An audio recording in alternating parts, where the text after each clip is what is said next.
বাংলাদেশ জামাত ইসলামের পক্ষ থেকে প্রবাসী এলাকাবাসীর উদ্যোগে জাকির ভাইয়ের একটি অটো চুরি হয়ে গেছে। নামাজ পড়তে গিয়েছিল, যাওয়ার পরে উনি মসজিদে নামাজ পড়তেছে কিন্তু উনার অটোটা চুরি হয়ে গেছে। এখন সবার উদ্যোগে ইনশাআল্লাহ ওনার জন্য একটা অটো ব্যবস্থা হয়েছে।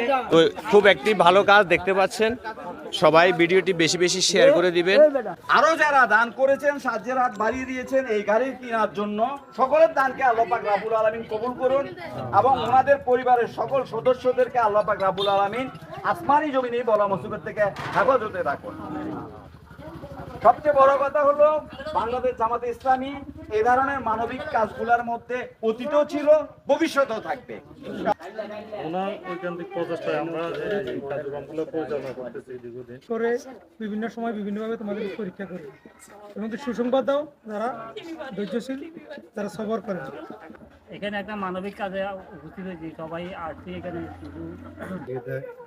ইনশাল্লাহ জাকির ভাইকে একটা অটো কিনে দেওয়ার জন্য উদ্যোগ নিয়েছিলাম। ইনশাল্লাহ এটা আমরা সফল হয়েছি।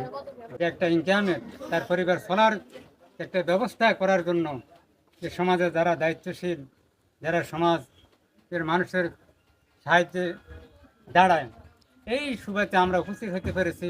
কিছু কি করি বন্ধ করি, তুমি যেখানে যাও এটা যাবে, এটা শিক্ষা গ্রহণ করতে হবে এখান থেকে তোমাকে।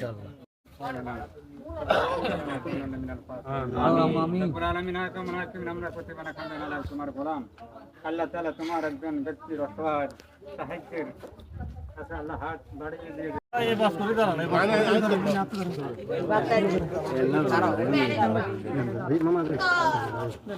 জাকির কারোর সাথে ভাড়া নিয়ে কখনো বাড়াবাড়ি করবে না। অনেকে আছে অসহায়, আমার থেকে তোমার থেকে অসহায় ব্যক্তি আছে, হ্যাঁ, কারোর সাথে কখনো ভাড়া নিয়ে বাড়াবাড়ি করবে না।